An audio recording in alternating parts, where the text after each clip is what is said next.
The Donner Party Tragedy, a harrowing tale of survival. The Donner Party tragedy is one of the most harrowing and infamous stories of survival in American history. In 1846, a group of American pioneers, seeking a new life in California, became trapped in the Sierra Nevada mountains during one of the harshest winters on record. Their journey, filled with hope and ambition, turned into a nightmare of starvation, death, and cannibalism. Of the 87 people who set out on the journey, only 48 survived, many of whom resorted to cannibalism to stay alive. Setting out, the journey begins. The Donner Party was part of a larger westward movement of settlers looking to start new lives in California. Led by George Donner and James F. Reed, the group departed from Springfield, Illinois, in April 1846. Like many others in the mid-19th century, the Donner Party sought a better life in the West, where land and opportunity were plentiful. Initially, the group followed the established California Trail, a known route used by many emigrants to cross the vast plains and deserts of the American West. However, in a fateful decision, the Donner Party chose to take a controversial new route known as the Hastings Cutoff, which promised to be a shortcut that would save them time on their journey. This route was promoted by Lansford Hastings, an ambitious explorer, though he had never actually traveled it himself. Despite warnings from others that the cutoff was dangerous and untested, the Donner Party, eager to reach California quickly, decided to follow Hastings' advice. This decision would prove to be disastrous. The Hastings Cutoff, a fatal decision. The Hastings Cutoff led the Donner Party through the Wasatch Mountains of Utah, and the Great Salt Lake Desert, a rugged and desolate terrain that significantly slowed their progress. Instead of saving time, the group became bogged down in the harsh landscape, losing valuable time and supplies. The difficult terrain and extreme heat of the desert took a severe toll on their wagons, animals, and spirits. By the time the Donner Party reached the Sierra Nevada mountains in late October 1846, winter had already set in. Heavy snowfall blocked their path through the Sierra Nevada, leaving them stranded near Truckee Lake, now Donner Lake, just a few miles from the summit they needed to cross to reach California. The group was forced to camp in the mountains, unable to move forward or retreat due to the deep snow. Trapped in the Sierra Nevada, the long winter, as the snow continued to fall, the Donner Party found themselves trapped in the mountains for what would become a brutal 5-month ordeal.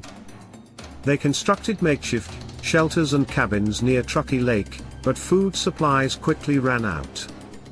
The group had originally left with enough provisions for a journey of about 4 to 6 months, but the delays caused by the Hastings Cutoff had depleted their supplies by the time they reached the Sierra Nevada. Without sufficient food, the settlers were soon forced to slaughter their oxen and horses for meat. Once the animals were gone, they turned to boiling animal hides and eating whatever meager resources they could find, including tree bark and leaves. The conditions were grim, and malnutrition, combined with the extreme cold, led to illness and death. The Forlorn Hope, a desperate rescue attempt in mid-December 1846, as the situation grew increasingly desperate, a group of 15 of the fittest members of the Donner Party, later called the Forlorn Hope, set out on foot to try and reach help. They wore crude snowshoes and hoped to make it across the mountains to find rescue. However, the journey was grueling, and within a few days, several members of the group had died from starvation and exposure. Realizing they would not survive without food, the group made the agonizing decision to resort to cannibalism, eating the flesh of those who had already died to stay alive. After weeks of suffering, 7 of the original 15 members of the Forlorn Hope eventually reached a settlement in California and alerted authorities to the plight of the Donner Party. Rescue efforts and cannibalism. After learning about the Donner Party's desperate situation, rescue parties were organized in January 1847. The rescuers faced treacherous conditions as they made their way into the mountains, and it took several attempts over the course of 2 months to evacuate the survivors. By the time the first rescue party arrived at Truckee Lake in February 1847, many of the emigrants had already died from starvation and exposure. The survivors, including women and children, were severely malnourished and barely clinging to life.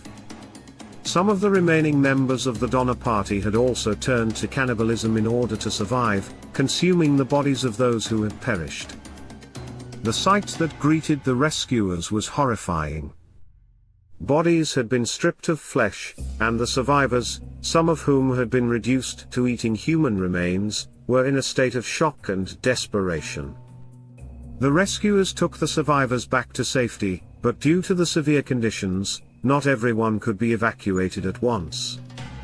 Multiple rescue parties had to return to the mountains to retrieve the remaining survivors. Among the most tragic figures in the Donner Party were the Donner family themselves. George Donner and his wife, Tamsin Donner, remained trapped at their camp with other members of their group, and both died before they could be rescued. The aftermath of the 87 people who set out with the Donner Party, only 48 survived. The survivors, including children who had lost both of their parents, were left to grapple with the psychological trauma of the ordeal for the rest of their lives. The story of the Donner Party quickly became one of the most infamous examples of frontier survival in American history. The tragedy raised important questions about leadership, decision-making, and the dangers of westward expansion during the 19th century. The decision to take the Hastings Cutoff, the delay in crossing the Sierra Nevada, and the severe winter all contributed to the disaster, but it was the accounts of cannibalism that captured the public's attention and made the Donner Party a subject of fascination and horror. The story of the Donner Party has been recounted in numerous books, films, and documentaries, often focusing on the desperate lengths to which the survivors went in order to stay alive. While the cannibalism aspect of the story remains the most sensational, the tragedy is also a testament to the resilience of the human spirit in the face of overwhelming odds. Legacy and impact. The Donner Party tragedy remains one of the most chilling examples of survival cannibalism and human endurance in American history. The name Donner Party has become synonymous with the dangers of westward expansion and the extreme hardships faced by pioneers seeking a new life in the West. The site where the group was stranded, now known as Donner Lake, is a popular historical location, and a monument stands there today to commemorate the ordeal. The tragedy also served as a sobering reminder of the perils of the Oregon Trail and other westward routes, highlighting the importance of preparation, caution, and leadership. The errors in judgment made by the Donner Party, particularly the decision to take the Hastings Cutoff, have become a cautionary tale about the consequences of taking unnecessary risks in harsh and unforgiving environments.